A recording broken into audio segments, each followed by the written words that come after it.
제가 옐친이 문서를 비밀 문서를 공개했다고 했죠. 그 문서에 포함된 공개된 문서 중에 이런 게 있습니다. 문서 제목이 매우 중요한 사안이다. 그리고 빨간 땡땡땡땡 한 사람이 안드로포프 당시 공산당 서기장에 보낸 요청과 관련해서 달씨는 빅토르 체브리코프 KGB 수장, 수신은 유리 안드로포프 공산당 서기장.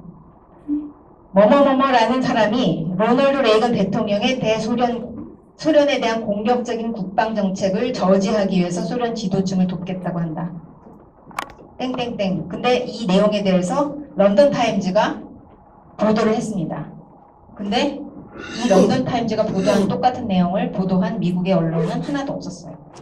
이때부터 썩어 문드러지기 시작했다. 이 전부터 썩어 문드러졌지만 이때부터 기레기였습니다. 얘네도.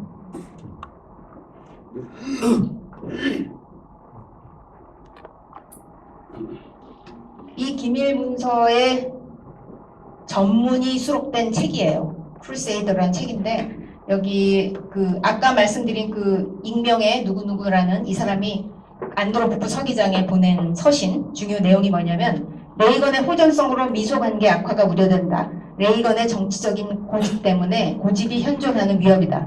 레이건의 호전적 태도에 맞서기 위해서 실행할 조치들을 여기 나열한다. 그러면서 자기와 안드로포프의 일대에 만나자. 레이건의 선동에 맞서서 소련의 이미지를 개선해야 한다. 안드로포프 서기장이 미국 텔레비전에 직접 출연해서 호소하면은 효과가 크겠다. 그 다음에 레이건이 재선이 임박했기 때문에 이런 사항을 조속히 실시해야 한다. 그 다음에 자신이 직접 대선에 출마할 전망을 밝히고 답신을 학수고대한다고 마무리를 했습니다. 근데 미국 주류 언론은 이 책이 발간됐을 때 이 내용을 보도하지 않았어요. 이거는 또 다른 소련의 공개된 문서를 담은 책인데 레이건이 전략방해 구상이라는 거를 발표하죠. 그 다음날 바로 앞에 안드로포프 서기장한테 서신을 보냈던 이 땡땡땡이라는 작자가 미국 상원 회의장에서 레이건을 조롱합니다. 이거는 국민을 호도하는 적색 공포 전술이다. 무모한 별들의 전쟁이다. 그리고 좌익 진영에서는 레이건에 대해서 아주 비아냥 걸렸죠. 배우 시절을 그리워하는 게으른 멍청이. 그 다음에 다스베이더. 스타워즈에 나온 사악한 캐릭터죠. 다스베이더를 물리치는 루크 스카이워커 행세를 한다. 영화를 바탕으로 정책을 만드는 정신나간 인간이다. 막 이렇게 얘기를 했습니다. 근데 전략방해 구상을 우리가 별들의 전쟁이라고 얘기하는 거는 레이건이 붙인 얘기가 아니에요. 레이건은 이런 말을 하지 않았습니다. 좌익 쪽에서 레이건이 이류 영화배우 출신의 영화를 현실과 착각하는 멍청이라는 인상을 주기 위해서 이 땡땡땡이라는 작자가 최초로 한 말을 미국 언론이 죄다 받아 쓴 겁니다. 그리고 레이건은 전략 방해 구상은 전쟁을 하자는 게 아니라 평화를 달성하자는 정책이었다. 그러고 언론에서 별들의 전쟁이라는 말을 할 때마다 부들부들 떨었다고 합니다. 그래서 이 미국에서 이 별들의 전쟁이라는 용어가 나오니까 소련에서는 이거를 답싹 받아갖고 유용한 선전선종 도구로 활용을 했죠.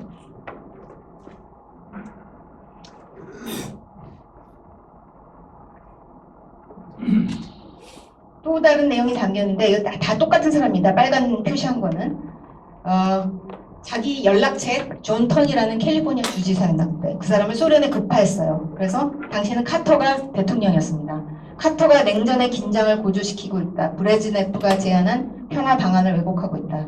긴장과 적대감을 부채질하고 있다. 카터가 얼마나 유화적인 정책을 썼는데 소련의 군사적 위협과 팽창 내역이 있다면서 여론을 상대로 선전선동을 하고 있다. 카터가 이렇게 얘기를 했습니다. 이렇게 전달을 했습니다. 그런데 이 사람이 그렇게 한 이유는 정치적인 의도가 있었습니다. 당시에 민주당 대선 후보를 선출하는 예비선거가 진행 중이었거든요.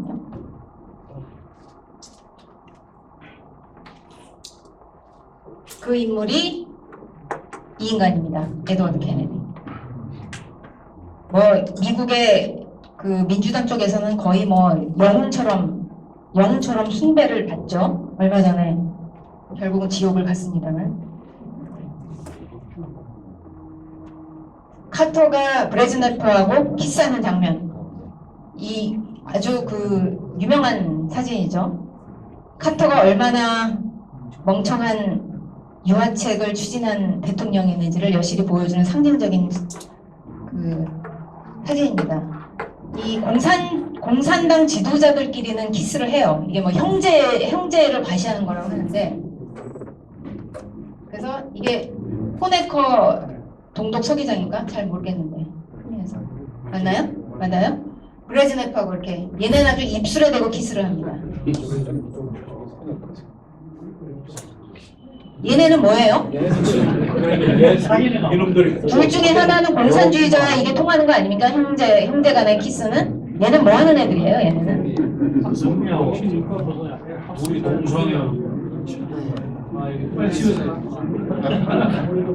자, 그래서 미국의 봉쇄 정책은 이게 빨간색으로 표시된 지역을 제외하고는 다 미국이 매수한 나라들입니다. 다 미국의 편에 선 나라들이에요. 나중에 중국까지도 빨간색을 제외하면은 소련을 둘러싸고 있죠. 빨간색이 아닌 색깔들이. 이 색깔들이 다른 이유는 브레튼 우즈라는 자유무역 질서 체제에 그 합류한 시기가 각각 달라서일 뿐이고, 다 미국의 편에 섰던 뭐 정도의 차이는 있긴 하지만 그런 나라들에서 완전히 소련을 둘러싸고 있습니다. 아이고, 이거 자꾸 나오나.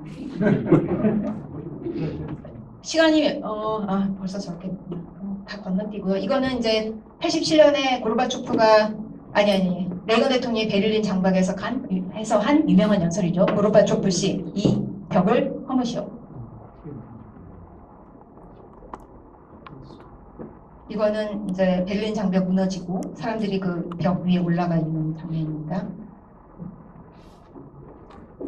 이거는 이제 동독의 군인들이 이 벽을 허물고 있죠. 이거는 91년 12월 21일 마지막으로 붉은 광장의 크렘린궁 위에 소련의 깃발이 휘날리고 있습니다. 그 이듬해 1월 1일에 이 깃발은 내려지고 러시아 국기가 올라갔습니다.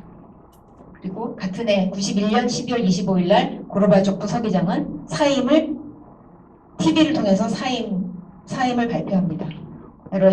소련 국민들이 지켜보고 있는 거고요.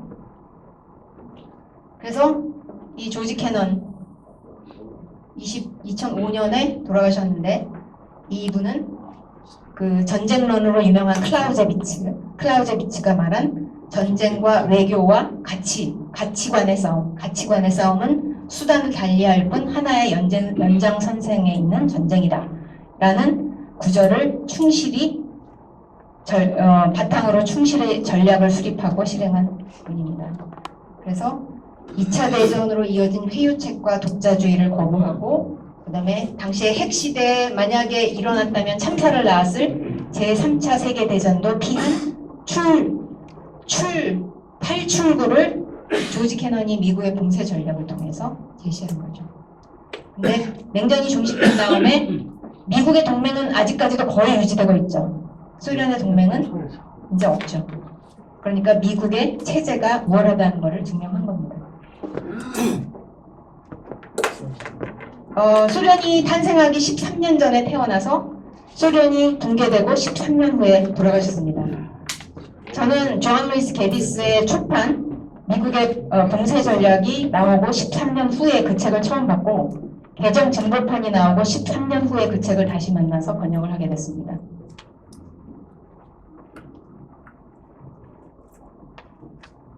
자, 냉전은 현재 진행형. 냉전의 전반전은, 미소 대결은 냉전의 전반적이었다고 한다면 지금 미중 대결은 냉전의 후반전, 신냉전이라고 볼 수 있습니다. 냉전의 전반전은 2차 대전 중 나치라는 악마에 맞서기 위해 소련이라는 또 다른 악마와 한 거래가 초래한 결과를 수습하려는 일련의 시도다라고 존 루이스 게디스 박사가 얘기를 하고 있습니다. 그렇다면 냉전의 후반전은 냉전의 전반전 중 소련이라는 악마에 맞서기 위해서 중국이라는 또 다른 악마와 한 거래가 초래한 결과를 수습하려는 시도라고 볼 수 있죠. 그래서 닉슨은 잠자는 중국을 깨웠고, 데탕트 정책을 통해서 시진핑은 독재로 회귀함으로써 미국의 잠든 코트를 건드려서 지금 개작살나고 있습니다. 그래서 겉으로는 무역 전쟁이지만 사실상 더 깊이 들어가면 체제 전쟁이고 더 깊이 들어가면 문명 전쟁이라고 볼 수 있습니다. 그냥 간단히 넘어갈게요. 그리고 여러분 뭐 제 책 읽으셨으면 셰일 혁명 간단히 아실 테지만 그때는 중동의 에너지 수급을 원활하게 하기 위해서 중동적이 굉장히 중요했지만 이제는 미국이 셰일 혁명으로 자급자족 석유를 자급자족할 수 있을 뿐만 아니라 이제 수출까지 하게 됐기 때문에 전략적으로 쓸 수 있는 도구가 하나 더 늘었다고 보시면 됩니다.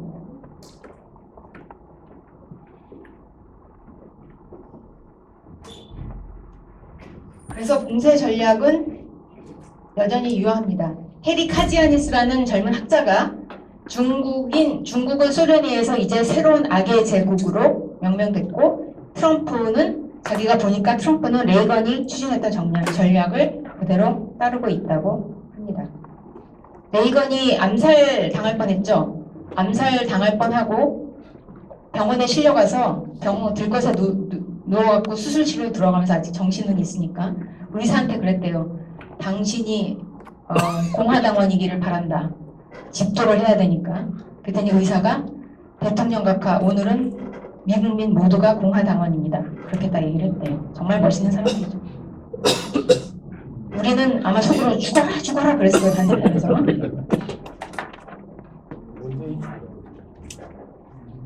그래서 이게 저 지도가 좀 누웠습니다. 왼쪽이 북쪽이고 오른쪽이 남쪽인데 빨간색 중국을 제외한 그 둘러싼 모든 나라들이 미국과 공식적 비공식적으로 동맹 관계를 맺고 있는 나라입니다. 그래서 둘러싸고 있죠.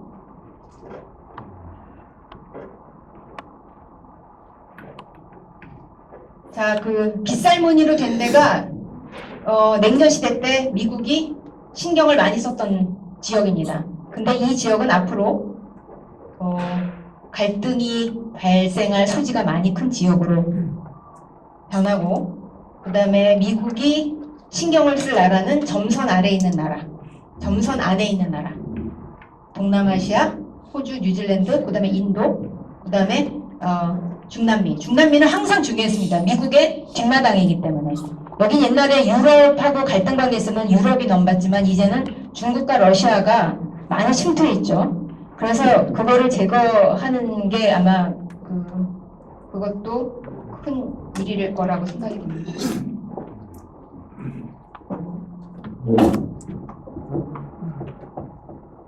이 로버트 라이트하이저라는 미국 무역 대표가 있는데 이 사람이 레이건 대통령 때도 무역 협상을 했던 사람이에요. 일본하고 유럽하고 협상을 해서 완전히 박살을 냈습니다. 근데 이 사람이 이번에 다시 기용이 돼서 중국과 무역 협상을 하는 책임을 지고 있어요. 근데 이 사람은 언론 인터뷰를 거의 안 하고 그 다음에 트럼프의 절대적인 신뢰를 받는 사람입니다. 그래서 트럼프한테 지시를 받지 않고 재량권이 굉장히 많이 있는 그런 사람이에요. 이 사람이 일본과 협상을 할 때 자기가 할 말을 다 한 다음에 그 통역을 듣는 기구 있죠. 그거를 딱 빼갖고 일본이 막 항의하고 자기 입장을 얘기하는 동안 듣지도 않고 그 통역기구를 딱 빼갖고 딱 분해한 다음에 일본이 얘기 끝날 때쯤 다 다시 조립해서 딱 낀 다음에 잘 들었습니다. 근데 우리가 하자는 대로 하실 거죠? 이렇게 한 사람이에요. 협상을 그렇게 하는 사람이에요.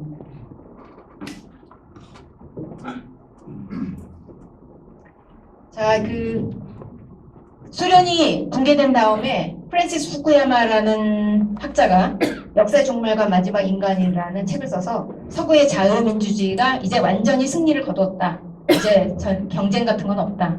다른 체제야. 이렇게 얘기를 했지만 그거는 뭐라 그래야 되나? 샴페인을 너무 일찍 터뜨렸다. 섣불은 결론이었습니다. 그 다음 해 세밀 헌팅턴이 쓴 문명의 충돌이라는 책이 나왔는데 이 표지는 초판의 표지가 아니라 2003년인가에 나온 표지예요. 2003년인가 2014년인가 정확히 모르겠는데 근데 그 헌팅턴이 한 얘기는 냉전의 이념적 갈등에 가려져 있지만 곧 문명, 9개 문명이 충돌하는 날이 올 것이다라고 이야기하는데 그 중에 이제 부상하고 있는 게 맨 위에 유대 그리스도교 문명, 아래 보면 왼쪽이 이슬람 문명 그 다음에 오른쪽이 유교 문명, 중국을 말하는 겁니다. 지금 가장 문제가 많이 되고 있죠. 그래서 지금은 서구 문명과 전체주의 문명, 이슬람과 중국, 유교 문명의 싸움이라고 볼 수 있습니다. 근데 문제가 뭐냐면 이 유대 그리스도교 진영 안에 내부의 좌익들이 굉장히 친중적이고 굉장히 친이슬람적이라는 문제가 있죠. 그래서 내부적인 싸움과 외부 세력과의 싸움을 같이 병행해야 되는 그런 골치 아픈 상황이 있습니다. 지금 미국이. 유럽도 마찬가지예요. 그래서 저는 트럼프 대통령이 단지 돈 몇 푼 더 긁어내자고 나토 북대서양 조약기구를 그 회원국들을 닥달하고 그 다음에 중국한테 돈 더 내라고 하는 게 아니라고 봅니다. 이 사람은 자기가 문명 전쟁을 하고 있다는 걸 알고 있는 것 같아요. 제가 보기에는. 2017년에 폴란드에 G20 참석자 유럽에 갔을 때 가장 먼저 폴란드를 방문해서 한 연설입니다.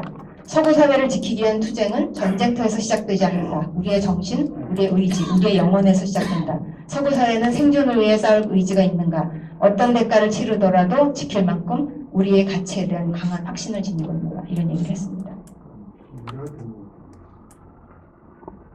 자, 우리나라에서 안미 경중, 안보는 미국하고 하고 경제는 중국하고 하고 이런 얘기하는 정신 나간 사람들이 있습니다. 많이. 안미 경중을 세 글자로 줄이면 개소리. 안미 경중 전략이 먹히려면은 두 가지 전제 조건이 충족돼야 됩니다. 첫째는 중국이 계속적으로 경제적으로 성장하고 호조가 계속된다는 전제. 두 번째는 미국이 지금까지 해온 거와 마찬가지로 세계 안보, 세계 질서를 유지할 의지가 있다는 전제하에서 안미 경중 전략이 먹히는 겁니다. 그런데 이 두 전제는 지금 무너지고 있습니다. 쭉 이거는 너무 시간이 많이 가서 빼고 이런 얘기하는 미친 학자가 있더라고요. 중국의 인재와 자본을 끌어들여서 중국의 경제 성장을 둔화시키는 게 반중 정책이래요. 금붕어가 고래먹이 뺏어 먹으면 고래가 말라 죽으니까 금붕어가 배 터져 죽고 그 금붕어가 고래 먹이가 됩니까? 잘 생각해 보세요.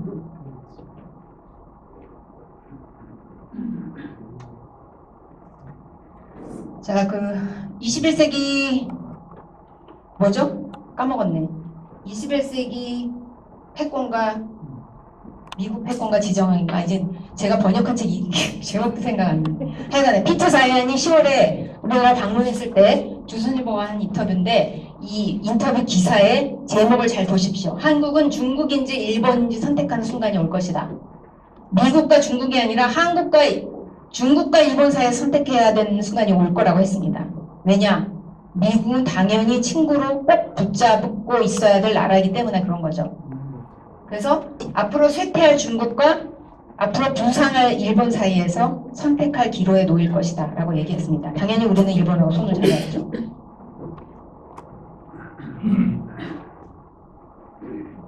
그리고 중국은 미국이 세계 무역에서 발을 빼면 하나도 되는 일이 없습니다. 그리고 미국은 중국과의 교역 없이 살 수 있지만 중국은 미국과의 교역 없이는 절대로 살 수 없습니다. 만약에 세계 모든 시장이 중국한테 열려있고 미국 시장만 중국에 폐쇄된다고 해도 미국이 1920년대에 겪은 대공황의 정도의 시련에 해당하는 걸 3개를 한꺼번에 겪는 정도의 고통을 중국은 맛보게 된다고 자이언이 얘기하고 있습니다.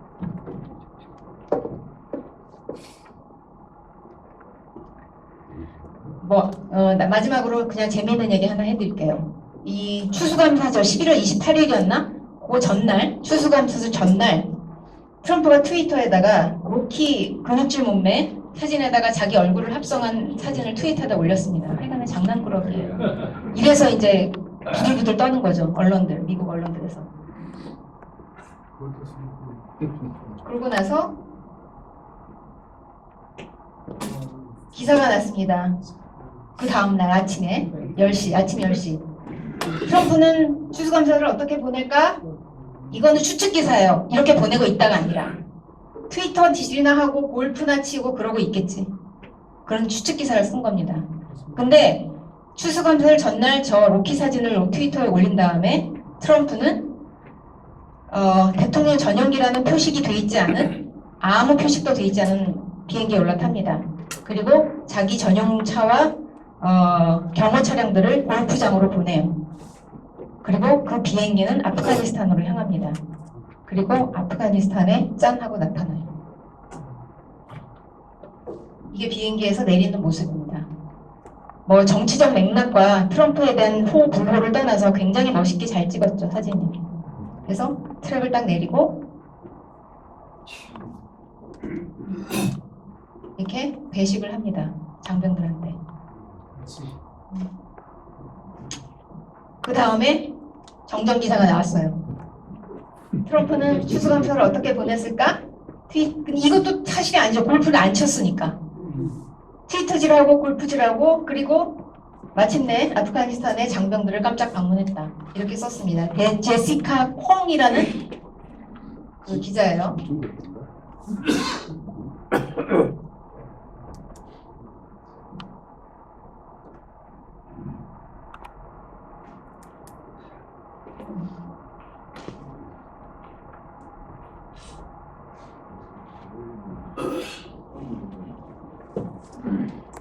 그랬더니 트럼프가 또 가만히 있을 인간이 아니죠. 이거를 딱 그 오버한 기사를 딱 올리더니 뉴스위크 아직도 안 망했냐? 그러고 트위터에 올렸습니다. 아직도 장사하고 있었어? 그러고. 자, 그런 다음에 제시카 콩이라는 그 기사 쓴 여자입니다. 뉴스위크에서 잘렸어요. 여러분 트럼프가 출연했던 어프렌티스라는 리얼리티 쇼 아십니까? 거기 보면은 You're fired 그런 거 하죠. 너 해고야. 딱 그거 당했습니다. 여기까지입니다. 감사합니다.